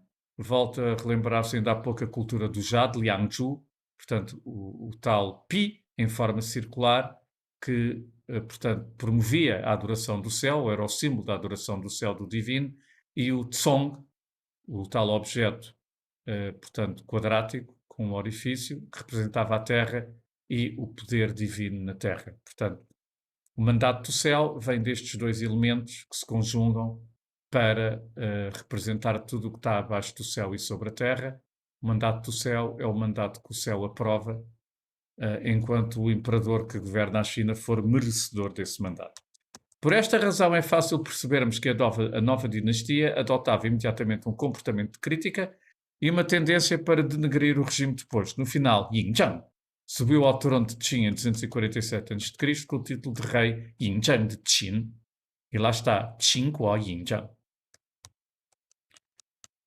Durante as últimas décadas do período dos reinos competentes, o principal interveniente foi o Estado de Qin, mais militarizado, e que podia dispor de exércitos poderosos que, como foi referido, começaram a conquistar os outros reinos chineses das duas bacias principais do norte da China a partir do final do século IV a.C. No ano em que o jovem príncipe Yingjiang subiu ao trono, na fase final deste período de guerras incessantes, o poderoso Estado feudal de Qin era um dos 7 estados remanescentes que outrora tinham prestado vassalagem aos Zhou. Os estados de Qin, Wei, Han, Zhao, Qi, Yan e Chu tinham sobrevivido a 5 séculos de guerras e convulsões sociais e políticas que resultou na perca de milhões de vidas militares e civis. Eu acho esta imagem muito bonita porque é uma imagem poderosa, cheia de vigor e espírito militarista. Esses estados eram os mais poderosos e prósperos de uma China à beira da destruição, pois devido ao seu poderio militar e político tinham alcançado manter a independência até ao final do século III a.C., graças à conquista e à extinção dos outros estados vassalos da China Zhou, que era uma dinastia, como vocês sabem. Os Qin acabaram por assimilar o estado de Zhou e estabeleceram a sua nova capital em Xiangyang. Xiangyang tudo passou a chamar-se Chang'an durante a dinastia Tang. E mais tarde veio a tornar-se na cidade de Xi'an, a capital da província do Shanxi. Cá está uma imagem, então, muito bonita do que seria a capital Xianyang, capital do reino de Qin. Portanto, eles não eram propriamente bárbaros. Quando eles unificam a China, já tinham capacidade de criar um palácio com dimensões muito que nos dão já uma impressão de poderio e de desenvolvimento político, económico e social. Desenvolveram um sistema burocrático centralizado e criaram ideias legais que promoviam novas leis e regras. Como já ficou mencionado no capítulo anterior, este novo sistema legal ficou conhecido por legalismo, escola do pensamento legalista. Os legalistas defendiam que qualquer governante devia ser implacável com os seus súditos, na aplicação das leis e respectivas punições. Esta forma radical de agir permitia governar o povo mediante um severo sistema legal que previa castigos temíveis. O pensamento legalista ganha uma nova dimensão e força no estado de Qin, quando o chanceler Liu Puwei, o suposto pai biológico do rei Yinzhang, foi obrigado a cometer suicídio após um informador ter dito ao rei Yinzhang que Liu Puwei estava a organizar uma revolta. Portanto, este fato está historicamente comprovado através das crónicas, de várias crónicas, independentemente de ele ter ou não ter sido o pai biológico do primeiro imperador da China, ele foi obrigado a cometer suicídio porque um delator, portanto, conseguiu convencer o rei Yinzhang que este estava, portanto, que Liu Puwei estava a organizar uma revolta. O legalista disse, viveu entre 246 e 208 a.C., portanto, ele só viveu 36 anos, foi imediatamente nomeado por Yinzhang, chefe conselheiro de Qin, também conhecido por chanceler. A morte de Liu Puwei esteve de certa forma relacionada com o fato de este ser um acérrimo defensor de uma conquista paulatina dos outros reinos. Portanto, mais uma vez, a tendência e o desejo e o anseio em unificar a China o mais depressa possível, porque após quase 500 anos de conflitos interestados, de uma guerra civil permanente, a China estava à beira do colapso a todos os níveis. Disse, por seu turno, era defensor de uma conquista rápida e da aniquilação a todo custo dos outros Estados. Ao rei Yinzhang agradava mais a posição do legalista Li Si, pois o rei Qin tinha como ambição desmedida a conquista dos outros 6 Estados, para assim poder unificar a China sob a égide dos Qin. Eu agora ia propor vermos os vídeos que eu selecionei, não só sobre os guerreiros de terracota, como sobre a origem do Estado de China. Depois, na próxima aula, continuamos, portanto, a ver este texto que eu preparei sobre a dinastia de Qin e também o colapso dessa dinastia do primeiro imperador. Hoje já não há tempo, é impossível. O texto tem quase 37 páginas, fica para a próxima aula, está bem? Eu depois vou enviar isto tudo por e-mail, vocês podem já começar a ler. Vamos então agora ver os vídeos. Só um momento.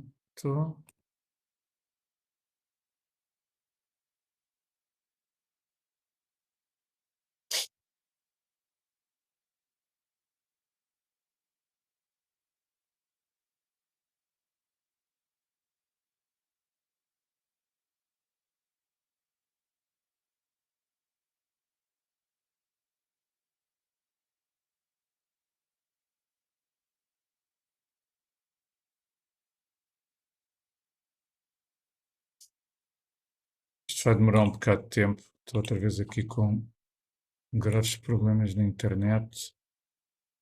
Só para variar.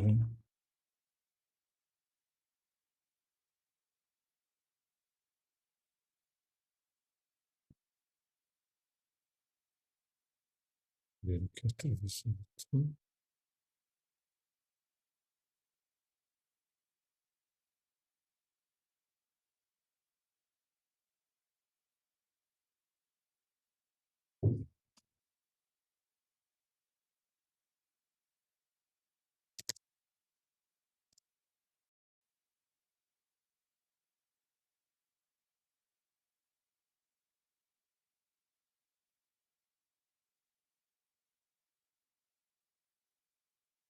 Está.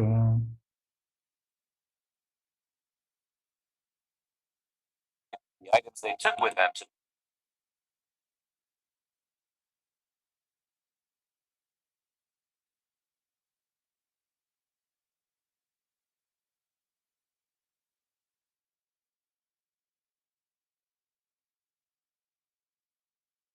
Digam uma coisa, já estão a ver o sharing do vídeo do YouTube? Sim, Sim. estamos. Ok, Sim. vamos então. like the Egyptians, the ancient Chinese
Russian dynasty. His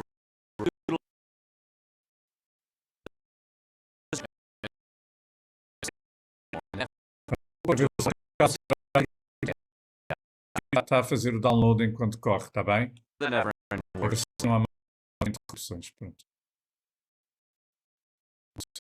You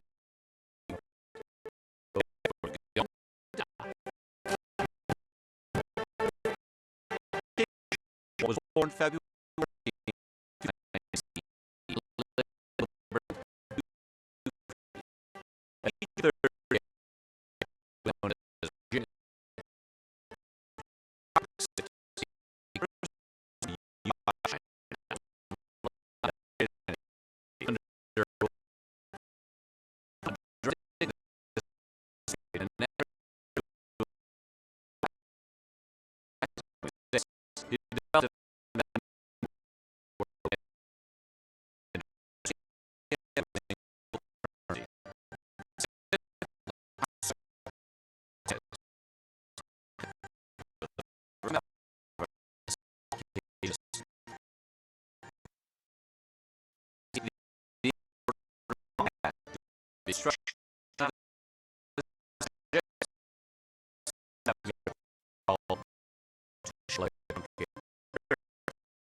Them. Eating your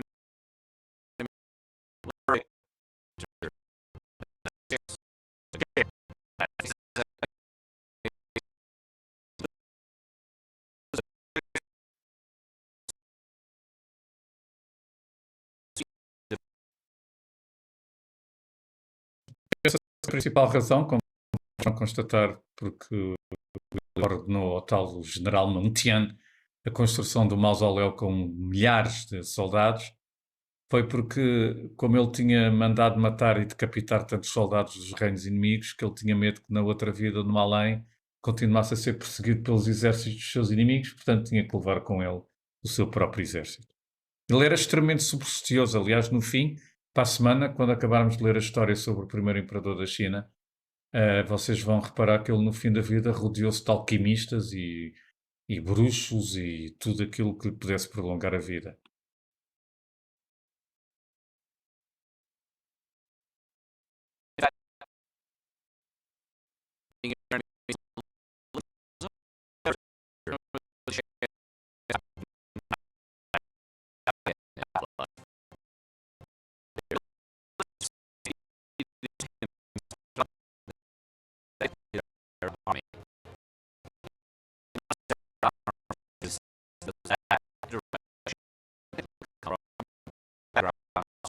Vocês não se esqueçam, Qin, portanto, a cidade de Xi'an, que antigamente era a capital Qin de Xianyang, estava localizada a oeste dos outros reinos que o rei de Qin, portanto, aniquilou e conquistou.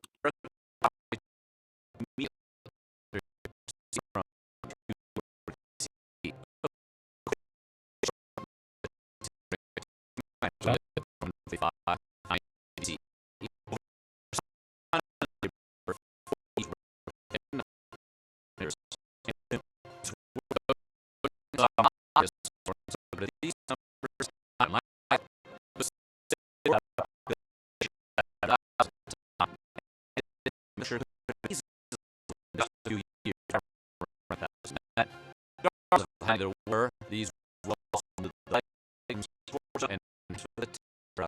which were mark.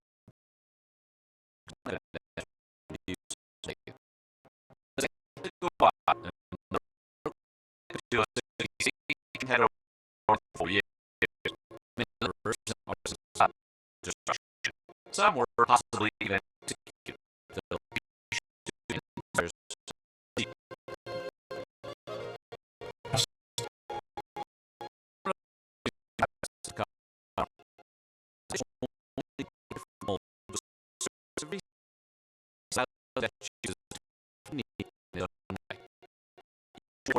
facial features which were at play, illustrating them all the subtle differences to differentiate each soldier. Aside from being excited to different in the structures,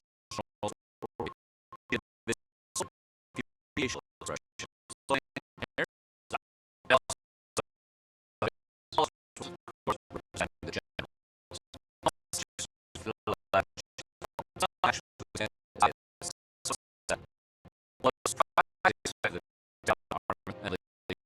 ancient China was that the army are depicted as wearing saddles.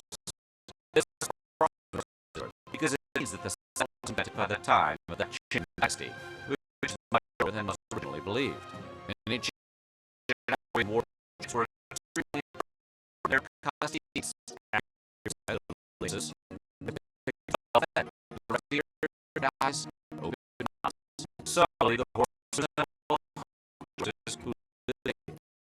well, there's from Shank. Good at timing hills, facing and right from wrong. In addition, 8,000 soldiers covered 130 chariots, 500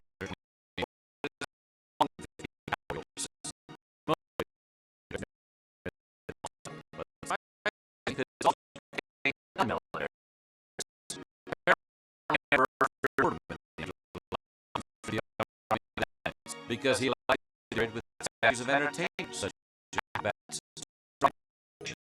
bronze ducks,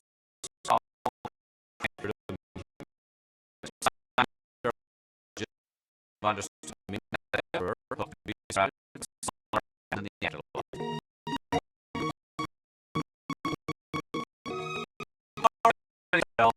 The army remained untouched over 2 years. Of pieces of terracotta fish and root tiles being discovered in the area. They knew of it until 19, but they discovered them while digging the well and naturally the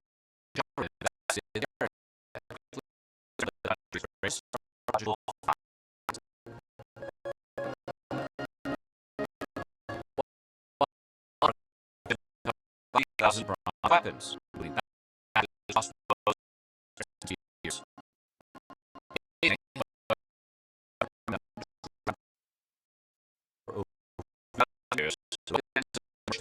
Second condition for Ross. This is covered in a protective chrome plate. Pioneered by the Germans in 1937, the discovery of the terracotta army was far past time. Portanto, volto a referir, já utilizavam a soldadura há 3.800 anos. Depois, há bocado, constatámos que a gravação no jade ainda não se conseguiu perceber bem como é que durante a cultura de Liangzhu conseguiram gravar e fazer as incisões nas peças de jade. E agora, pronto, também não se percebe bem como é que eles conseguiram criar então uma proteção à base de crómio que impediu que as armas enferrujassem. Portanto, são mistérios que ainda estão por desvendar, mas que revelam que a metalurgia na China antiga já estava muito avançada, muito mesmo.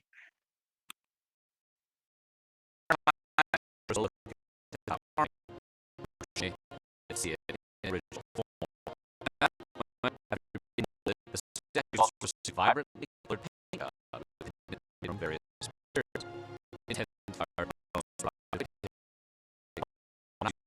Red, blues, malachite greens, and charcoal was used for black. However, once buried for several centuries, most of the Jews lost their color. Isto é a maior tragédia, porque se tivessem mantido a cor era um espetáculo visual impressionante. When archaeologists activated the dryer, could separate the paint right off statues. The line beneath the controls was there, causing layers to flake off with it. Fortunately, those with polyethylene glycol. This chemical, with that kind of air damage, is now sprayed off the statue the moment.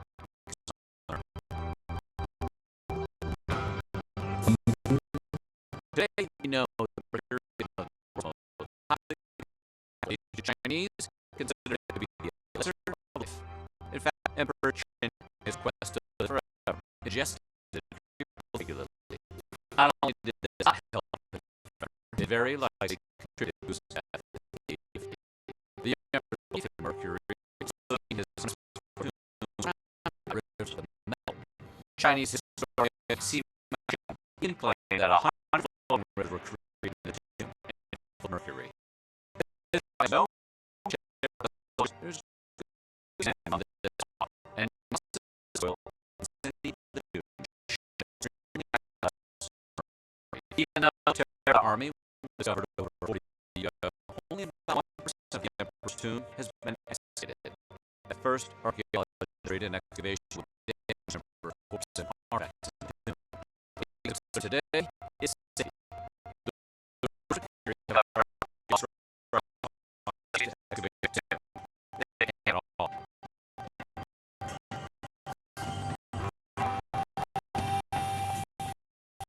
This is a chariots spread out over miles, 20 miles. They're roughly the size of an airplane. And their holds high ranking officer chariots to represent the command center. All that does keep in mind there's originally more. Being completely hardly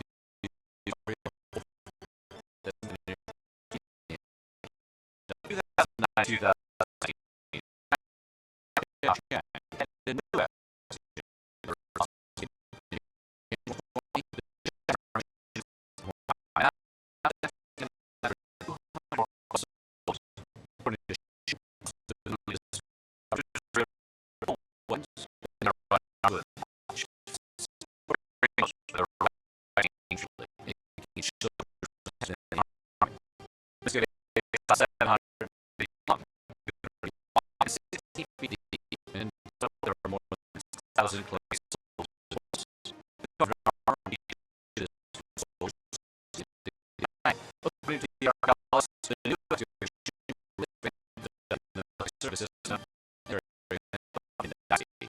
It also provided new ideas for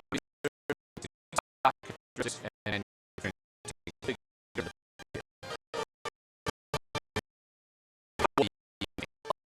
you take the light. Last time these other videos are we Gostaram? Muito, muito interessante. É pena, Sim, muito eu só bacana. queria apresentar mais um, ainda temos 6 minutos, que era realmente para vos mostrar que aspecto é que eles teriam, as faces reais destes guerreiros de terracota, ok? Estão a ver? Ainda está a fazer o sharing, não está? Sim, está. Vamos então continuar.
ouvir?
Sara?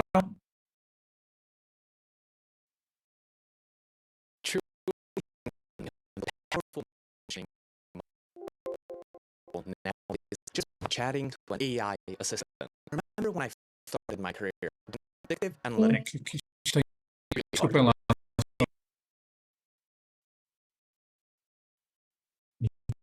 Isto não se- Ok. Tenham gostado. Eu depois, mais tarde, vou gravar o link para a Rondela e o site da documento, ok? Apresentação.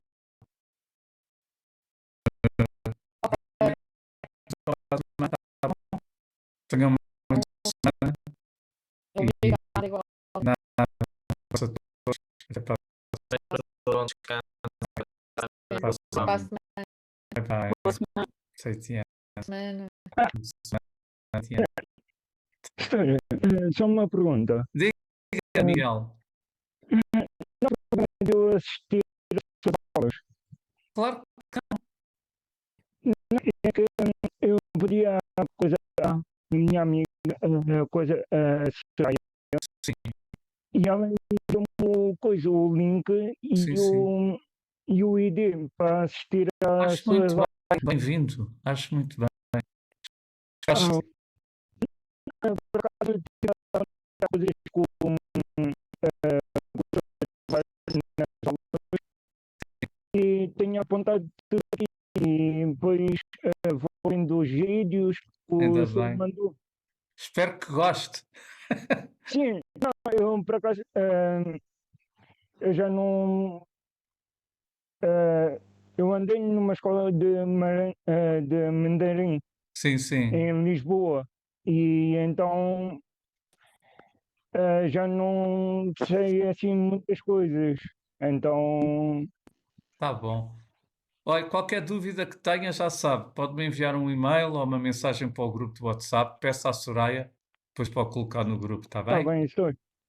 Tá. Ok, estou. Bem-vindo. Tá, obrigado. Obrigado. Adeus. Obrigada. Nada, estou. Boa, Adeus. boa semana para todos. Bye bye. Igualmente. 再见，再见，再见。